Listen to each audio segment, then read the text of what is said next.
also questions and answers during this meeting, so you will have enough opportunity to ask any questions related to our activities and any activities of Vienna NGO committee in this period. So of course, in 2020, everything started smoothly without pandemic crisis. In 63rd CND in March, we were most of us were there in Vienna, and at that time we submitted a common position by African civil society. A common position was presented at the CND in March. There were 4 informal dialogues with UN institutions, and also annual general assembly of our Vienna NGO committee, and also as an addition and a new activity by Vienna NGO committee, finding common ground, and the first one was on prevention. We think that this activity, this meeting was very useful and very well organized, a great discussion among members. So we are absolutely thinking to repeat this event next year and in next few years, but on different topics. And then there was a CND event in June, Beijing plus 25, and Vienna NGO committee statement was presented, and we selected 4 civil society speakers for this very high-level event. And then on 26th of June, during the World Drug Day, there was also a CND event, and again, Vienna NGO committee statement was presented during the discussion on the impact of COVID-19, and we selected 3 civil society speakers during the launch of the World Drug Report 2020. We organized webinars on the World Drug Report in 4 different languages discussing the report, and this was also I would say a lot of participants joined us during the webinars. So that was a very good opportunity also to discuss World Drug Report and the situation in the field of drugs globally. In August, there was an update of the NGO marketplace. The new NGO marketplace was launched, and new facelift and lots of new features. So if you want to know a little bit more about this, you can always visit NGO Marketplace website. There are a lot of information, how it works, what kind of new features are there. And if you're not yet there with the presentation of your NGO, you are welcome to present your NGO on NGO Marketplace. And in September, webinar on NGO Marketplace and CND engagement. So those who participated got a lot of information about NGO Marketplace, and also how we engage and how it is possible as civil society to engage at CND. So for the activities in the near future, which some of them actually will start or starts this week, like CND Intersessional on the WHO recommendations on cannabis, and Vienna NGO committee selected 6 civil society speakers through an open call, and for the CND thematic intersessional, during the 3-day intersessional meeting, 18 civil society speakers presented their views. So you can see that a lot of members of a lot of civil society speakers were actually selected, and they presented their views on different occasions organized by CND. And then it's also CND reconvened, and Vienna NGO Committee written statement will be presented on civil society participation during COVID-19, and 5 civil society speakers were selected for this particular occasion. About the speakers, we gathered some information about our speakers.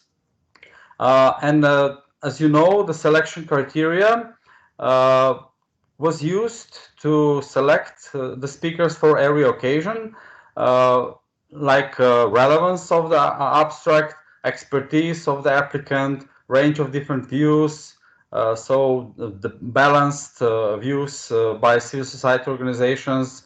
There was a focus on the presentation, geographical and gender balance, and mode of delivery. So we try to balance our selection of speakers according to those selection criteria. And I must say that in some occasions it was very difficult to select because we got really a large number of great abstracts. So our criteria, as they were presented, we use those criteria for selection each occasion. And for the different opportunities like CND 2020, Beijing plus 25, launch of World Drug Report, webinars, CND intersessional meetings on meeting on WHO recommendation on cannabis, and thematic intersessional and CND reconvened. You can see that most the biggest number of speakers were from Europe, but you can see that a lot of other speakers from other regions were also selected. We got applications from other regions as well. We got 177 applications. Among those, 88 from women and from 53 different countries. And speakers selected, it's also quite balanced geographically. Of course, the biggest number is from Europe again, but still I have to say that we try always to balance by regions. We want to select a good quality abstracts and speakers also from other regions. So colleagues from other regions apply, and we will, if abstracts will be relevant and quality, we will definitely try to select also from other regions, not just from maybe from Europe. We selected 46 speakers. Among those, 63% female speakers and 37 male speakers from 30 different countries, and 8 people delivered their speeches in person in Vienna. So the next slide, I already mentioned NGO Marketplace. So there was a special webinar on Marketplace, and you can always visit the website and check the new features, the relevant information. You can update information about your civil society organization, or if you're not yet on the Marketplace, then you can apply, or you can open your profile and put all relevant information about your NGO on the website. Please check it, and welcome NGO Marketplace. We also have we offered opportunity also to regional working groups to participate, to discuss, and to promote civil society participation and involvement in different regions. We have 2 working groups: Africa Working Group and Asia Working Group. Africa Working Group is very big; it's around 25 members. Asia Working Group just started to work. Terms of reference has been established a few days ago, so they are still at the beginning of their work, and they will sure I'm quite sure they will grow. And those organizations at this meeting which are from Asia are more than welcome to join, also African organizations. As you know, we have more than 200 members. At the moment, we have 279 members already in Vienna NGO Committee from 76 different countries across the world. And since March 2020, we admitted 28 new members. And the current list of members can be found on our website. About the membership fees, it's pretty much the same like it used to be before. It just maybe a little change, which might not be a very little change, but we decided that the fee is minimum fee. So each organization which is able to pay more for membership fee, we are more than welcome to receive higher fees, especially from those organizations from high-income countries. So this is a minimum fee. It's allowed to pay more than its minimum. So thank you very much for those who are willing to pay more than its minimum fee.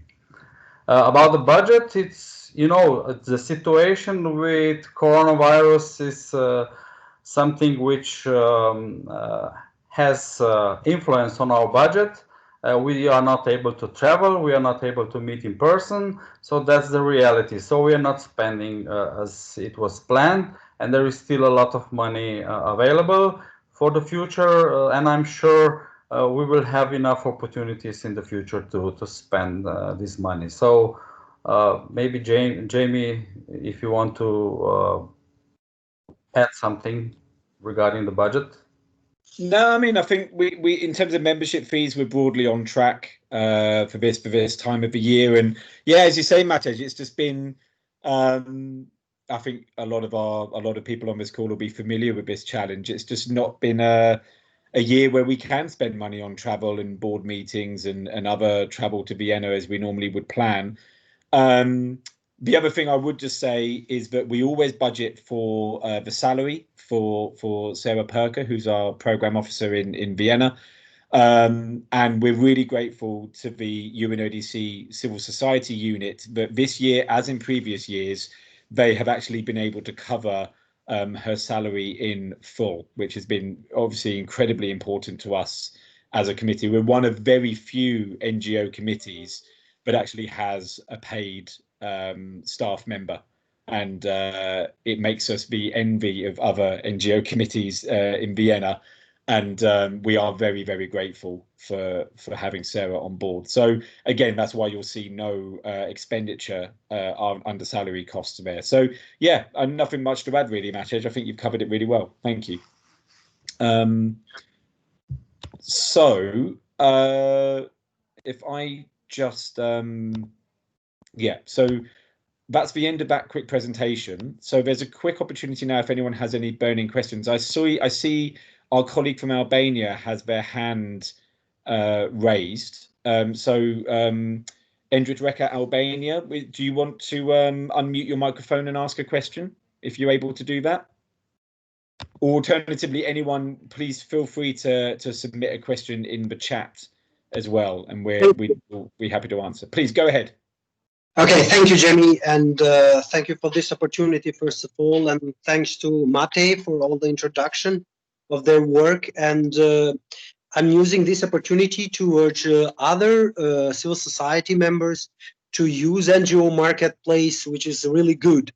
The only question that I have is regarding the regional programs. Does the CND or UNODC has a certain program in a regional aspect? That's all my question. Okay. Thank you. So yeah, I mean, I think in terms of Vienna NGO Committee, Matej has already mentioned the two regional working groups that we have in place, one for Asia and one for Africa. And I think actually the question leads us on quite nicely to the next agenda item, because I'm going to invite Mirella to give us an update from UNODC. And in doing so, Mirella, if you're able to say a few words about what programs UNODC has at the regional level and how colleagues might be able to find out a bit more information about those. I hope that's okay. So I'm just going to flick through some slides quickly just to get to that one. Okay, so yeah, over to you, Mirella, please. Thank you very much, Jamie, and good morning for those who are in the America. Buenos dias, and for those in Europe, good evening. I'm very pleased to be with you today. My name is Mirella Dumafrae.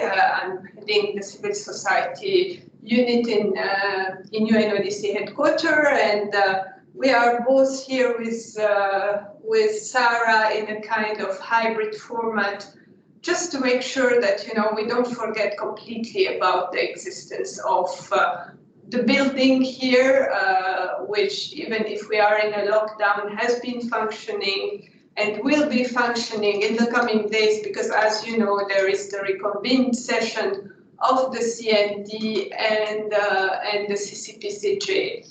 On this, I would like to encourage you, if you have planned to participate and have registered and have a link, to try to link early enough tomorrow, maybe half an hour before, because there are some technical problem that comes with this interpreted FIRE program.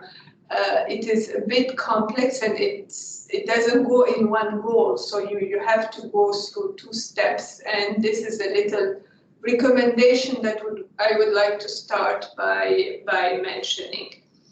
Otherwise, on our program, and maybe I will start with the question about the Southeast Europe, our friend in Albania, and also I think Matej, you are also from that region. So just to say, while I don't know what are the plan of the VNGOC to create this network, but I think it would be very useful, and we can maybe also, we would encourage it and support it. We have been working very actively in the region on the anti-corruption part of our program with civil society.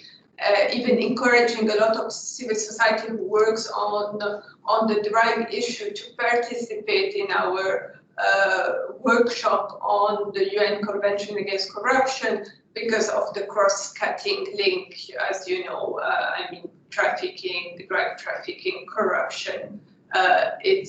We don't need to go too much to understand that the link is there. But again, I think in the future we would be happy to encourage this kind of network. I'm not sure what are the plan for the region for the VNGO committee.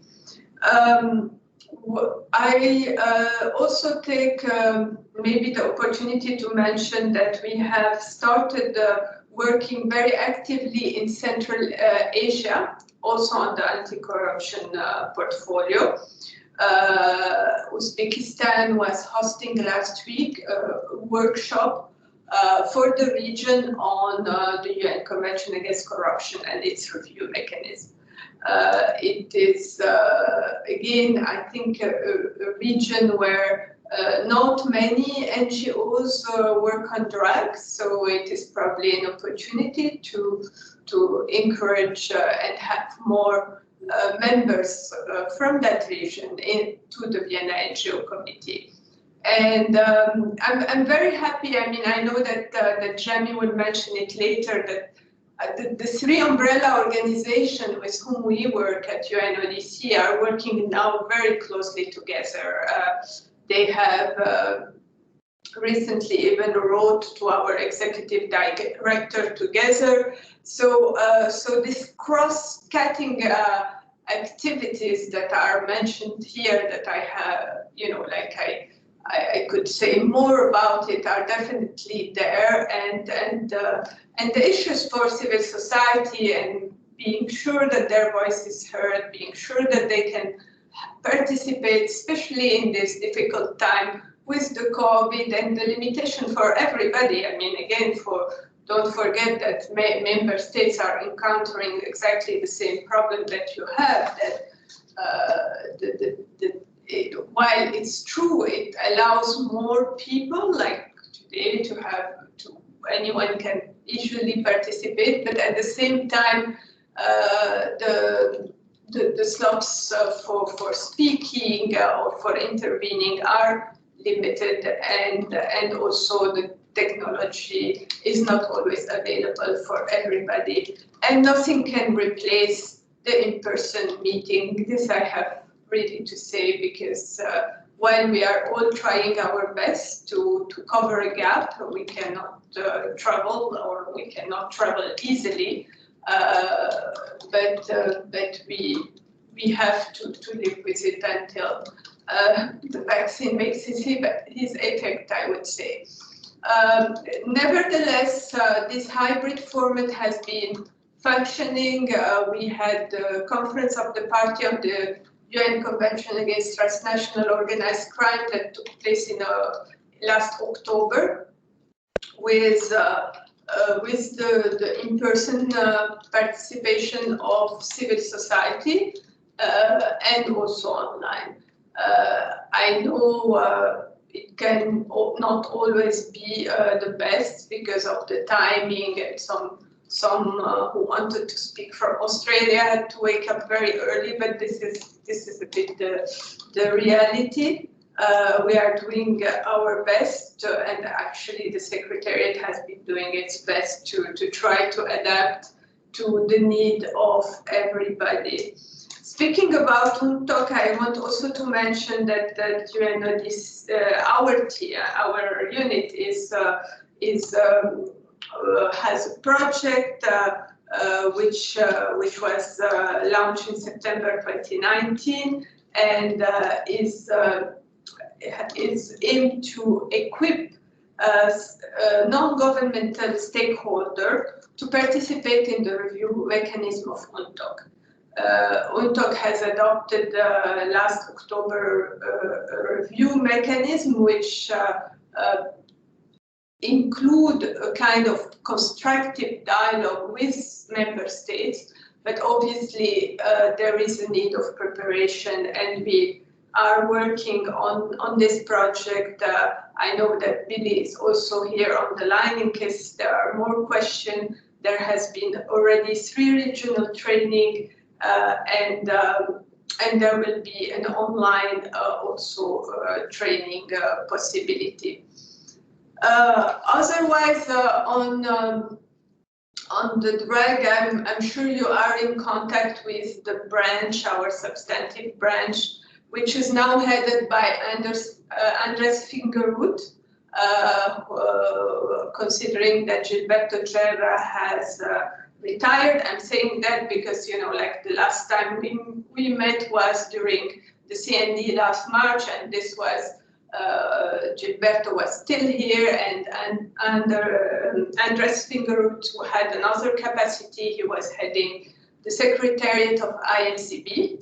So this is a change that I wanted to inform you, but I know that many of you are in direct contact with these 2 units, Giovanna Campello heading the prevention unit, and Fariba, who just sent us, by the way, information about the 1st December, which is the HIV day. They are organizing a meeting. We will put the information in the chat so that everybody has it.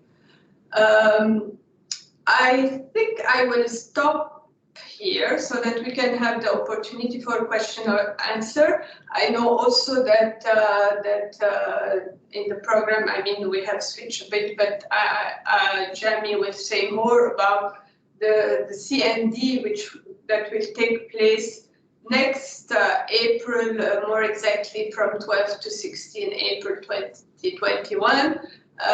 We don't know exactly yet in which format, but you know, if not in person, it will be at least in a hybrid format.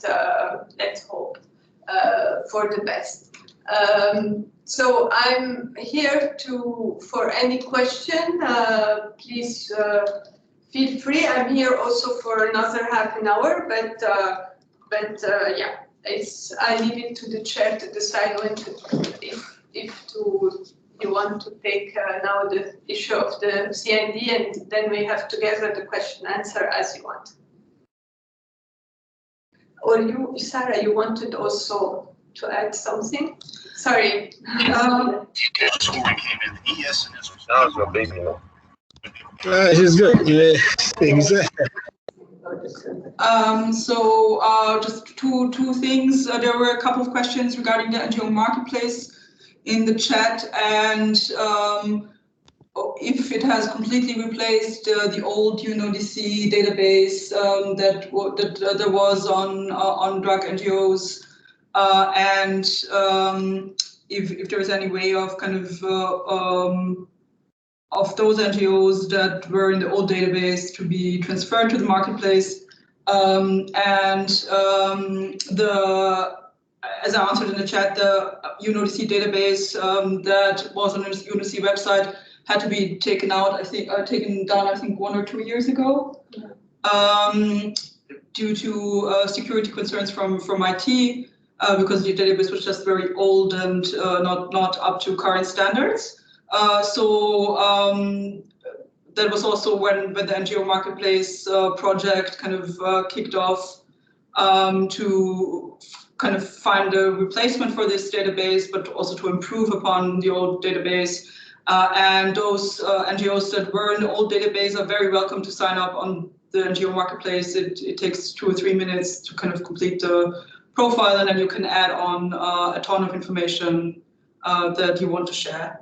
And speaking about the marketplace, we also have an end of the year survey placed there where we want to find out more about how everyone contributed to the implementation of the international drug policy commitments and how each organization dealt with the COVID-19 pandemic. So please do take the opportunity to log into your NGO marketplace profile and answer the short survey. Excellent. Thank you very much, Sarah. So I think as we've got you for a bit more, oh yeah, sorry, Jamie. I think Mirella just wanted to also draw attention that in the upcoming year, at the end of January, we're also planning to hold a webinar on the International Drug Control Conventions, which is part of a larger project with the United States. And also a webinar on the 64th CND to kick that off. Okay, do we have dates for those yet, Mirella or Sarah, or we'll advertise those dates soon? We'll advertise those dates soon after Christmas. Okay, fantastic. Thank you very much. Yeah, so we're monitoring the chat as well, and I can't see any hands raised immediately. So what I suggest we do, as Mirella suggested, is go have a quick discussion about the next CND, and then we can come back and any questions between Mirella and myself and Sarah, we can hopefully help to answer them. So just to confirm to you all, the dates for the CND have now been confirmed by UNODC. So we're looking at the 12th to the 16th of April in 2021. It's a bit later than usual in the year. The last few years, I think it's been in March. And the main reason is that the UN Crime Congress is still proposed to happen in March in Kyoto. That was supposed to happen earlier this year, but was obviously delayed due to the pandemic. So that is still scheduled to happen in March. So therefore, the CND is going to move to a slightly later slot in April. So if I just skip to the next slide, yeah. So one of the things that's already happened is that the process, the guidelines, and the form to apply for side events has already been launched. The application window is the 11th to the 22nd of January.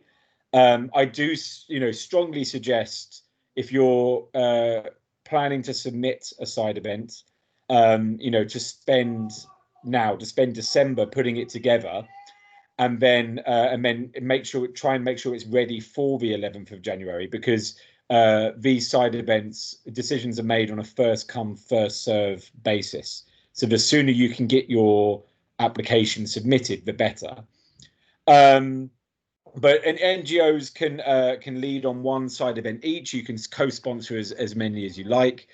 And the form is very similar to previous years. It's not a very complicated process. Obviously, we are all hoping that the CND can go ahead as a physical meeting in April. That's the hope of the Vienna Committee. It's also the hope of the UNODC and many of the member states as well. In reality, it's probably most likely that it will be a hybrid. It will be partly in person with greater online participation than usual. Because even if the situation with the pandemic in Austria is improving by that point, and hopefully people are talking about vaccines and et cetera, so hopefully things will be improving by April. But even if it is improving in Austria, it might be that by then other parts of the world aren't able to travel, and travel might still be quite tricky for some participants. So I think it will be a hybrid meeting. The side events, again, the hope is that those will physically happen in Vienna. But as we saw from the UN Transnational Organized Crime conference, which happened in October, because that wasn't possible to do it in person in Vienna, all of the side events at that meeting were online events. So they all happened on Zoom or on Teams or on whatever platform people chose. But either way, the side events did still happen. And I think the commitment is that these side events at CND will still happen. We just have to wait and see whether or not they're going to be physical meetings or online meetings. But you have all the links here on this slide. You can also visit the VNGOC website, and we have all this information available there as well. And if we can be of any help, please do let us know. In terms of our own planned meetings, we always organise Q&A sessions, informal dialogues with some of the kind of key people involved in the UN processes. Earlier this year, we were hoping to have a dialogue with Ms. Gardawali, who's the new UNODC Executive Director. Unfortunately, she was unable to join us on the day, but we are really hoping that we'll have that dialogue with her in 2021. Now, even if there is the need to take all these things online, I think we will still do our best to have these dialogues, even if they have to be on Zoom or Microsoft Teams or something like that. So it's a commitment from our side that we will try to do this. And we'll also try to repeat the dialogue with the World Health Organization. We did that for the first time in 2020, so we'd be keen to do that again in 2021. We are planning to submit a side event. That's something that, again, we've done every year recently, working in partnership with the civil society team, civil society unit, sorry. So we are planning to organise a side event for the CND, which will focus on the civil society response to COVID-19 and to drugs, hopefully showcasing some of the good examples out there of how civil society has responded to the pandemic. And again, as always, we will do a call for speakers. We will invite people to apply, and we will try to showcase some of the amazing work that our members are doing. The General Assembly, that will happen, whether it has to happen online or in person, that will happen. And the date that we're proposing is the Wednesday of CND. So that will be the 14th of April. So put that in your diaries. The other meeting that we organised, as Matteo said, for the first time we organised it this year, was the Finding Common Ground event. And, we did enjoy that. We thought it went quite well. So we are looking to do that again in 2021. But if it turns out that there's not going to be many civil society members in Vienna, if it turns out that most engagement is going to be online. I think that's one meeting. It's going to be very difficult to do that remotely. I think that's something that needs to be done face to face. So that's a meeting that we might have to postpone until the following year, if not enough people are able to travel. So moving on, the annual general meeting. I mean, obviously, there's a commitment that has to happen in April. You know, this is, as it says, it's an annual meeting. It's part of our statutes. What we've agreed as a board is that we will, by the middle of February, so 2 months before the CND itself, we will make a final decision on whether or not the AGM has to be online or whether it can take place physically in Vienna. There's no point trying to make that decision now, because, you know, things are changing so fast, and we don't really know at this point. We don't really know what the situation will be in April, but I'm hoping by mid-February we've got a slightly better idea of what the CND will look like. But as always, there are 3 of our board positions are up for election. There's the chair position, my own position is up, the treasurer and the deputy secretary. So those 3 positions are up for election in 2021. And as I said, that we're proposing that happens on the 14th. So in terms of we've been exploring the different options because we want to make sure that we're prepared for any eventuality. And as I said on the earlier call today, I think if anything that 2020 has taught us is that we have to try and be prepared for the unexpected. So we have kind of 3 different possibilities, 3 different scenarios here. The first one is our business as usual. So, you know, the meeting goes ahead physically in Vienna. We run the voting process just as normal. And, you know, even if some people are unable to join us, we already have pretty well established ways that you can join that meeting electronically. You can vote in advance. You can vote by proxy. There's already lots of different ways to engage if you're not physically there in Vienna. And it may just be that more members than before have to take advantage of those existing services and those existing ways to engage. So, you know, I really do hope that we can do it as business as usual, because that would mean that a decent number of our members has made it to Vienna. And I really, you know, after a whole year of of talking to everyone on Zoom and on Teams, I really hope that we are able to meet physically again. But if that's not the case, if it does look like you know, this meeting has to take place entirely online because there's not going to be enough people physically in Vienna, we've got 2 different options. The bottom one there is that we just allow all the voting to take place in one go in advance. So, for example, there might be a 24-hour period where people can vote, and then we would tally those votes up and make the announcement at the AGM, which would then be a Zoom call or a team call, a Microsoft Teams call.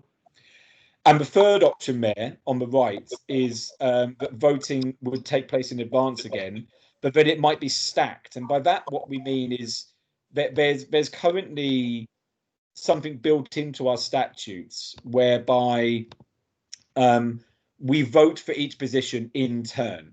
And the reason that we do that, so, you know, you vote for the chair first, then you vote for the treasurer, then you vote for the deputy secretary. And the reason that we do that is because there's nothing in our statutes that guarantees gender balance or geographical balance or thematic balance on the board.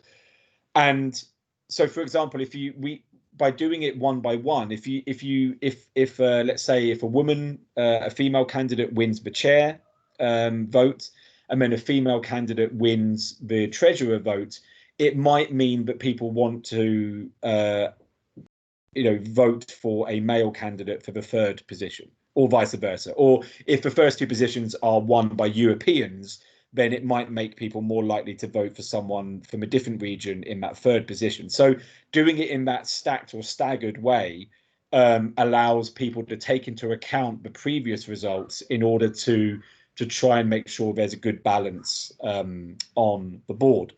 So we're also exploring how we might be able to facilitate that online.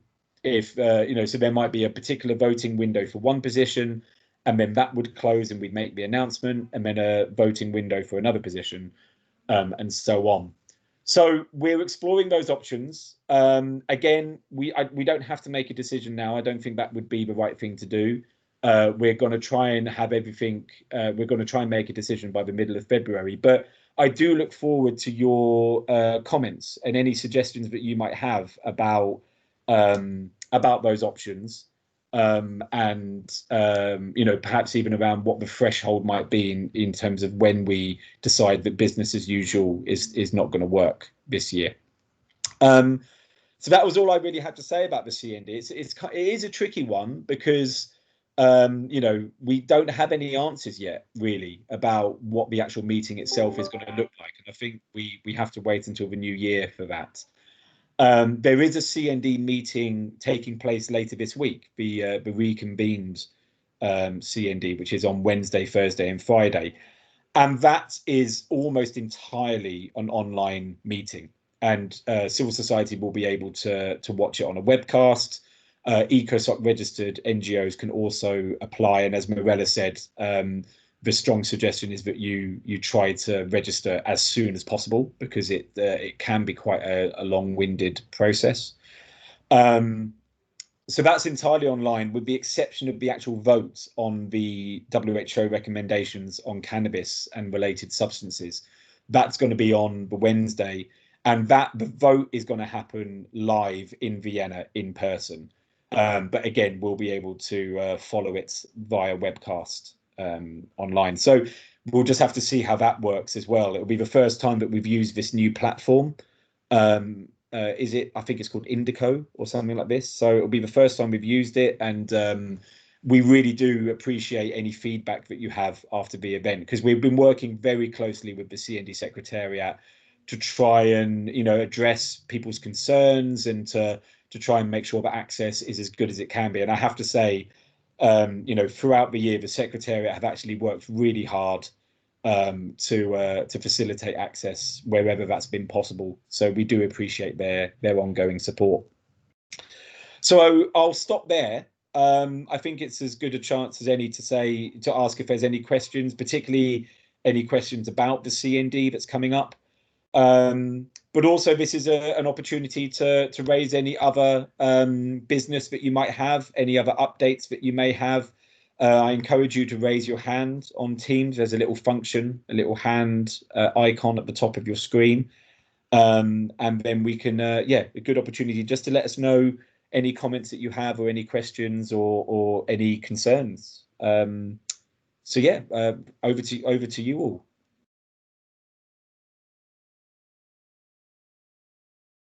I mean, Nazli, as I can see that you're there, do you want to go first and give us a quick update from the New York perspective? Yes, absolutely. I was just about to raise my hand. Thank you for calling on me. So, as mentioned, my name is Nazli Maxudi. I'm with the Center on Drug Policy Evaluation, which is a VNGOC member based out of Toronto, Canada. And recently, I was elected to be the new chairperson of the New York NGO Committee on Drugs. So we just had our elections about a month and a half or so back. They were delayed due to COVID-19, but we did continue, and we elected not only a new chairperson, our vice chairperson has also been elected for a second term, someone named Ernesto Cortez, which some of you might know. And we also had two new member at large. One is Heather Haas, who was our chair, who's now transitioned to a member at large position. And another was a woman named Martha from GMAF, which some of you may know. I'm trying to see, I have an announcement that I would love to share just so people can check out the hyperlinks to people's organizations. There's also a bit of information in the announcement about a social that we're going to have, which is not limited to only New York NGOC members. So it's members and friends. So if you'd like to come and chat and meet the new executive committee and just connect virtually, we'd love to have you. I think that's kind of the extent of what I wanted to share today. And I'll try and see if I can drop a file in here. If not, I'll just maybe copy and paste the information to the chat or something. I'm not sure, Jamie, what makes the most sense. Yeah. But... Okay. I think if you're able to share something in the chat, that'd be great. And we can always, I think we've got the PDF, haven't we, as well? So we can always link that when we upload the kind of meeting record on the website as well. Thank you. Cool. But thank you, Nazli, and congratulations on your election as well. And thanks for joining us today.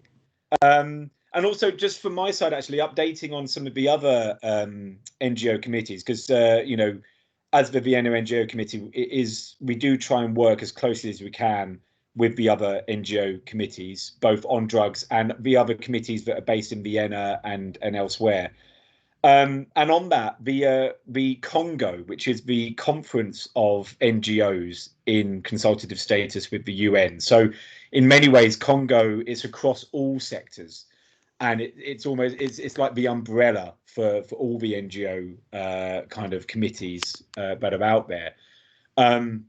Congo just today have actually launched a new statement and a new letter that's gone to the UN Secretary General to flag some of the issues and concerns around civil society access to the United Nations, not just on drugs, but on all different topics and across all the different UN headquarters. So for my sins, I've not actually had a chance to read it yet. It only came to us on Saturday, but I will have a look at it as soon as possible, and we will share that with all of you, with the whole Vienna NGO committee membership as well, because I think it's important for you to see not just what Vienna NGO committee is doing, but also to see what the other NGO committees and the other civil society access kind of platforms are doing as well. And they've had a meeting last week with the NGO committees to kind of discuss what was going on, discuss some of the good and the bad kind of developments over the last 8 months, and they've released this statement today. So we will share that with everyone as soon as we can as well. Any other updates? Please do kind of raise your hands either physically on your camera or on the participants list if you can. And Nazli, thanks. I've just seen you just shared the announcement as well. So thank you very much for doing that with the links. Yeah, I mean, we're happy to answer any other questions that people may have, or if anything's not clear, or if you've got any kind of things you'd like the Vienna committee to be doing, particularly with looking towards next April when we hopefully meet in Vienna.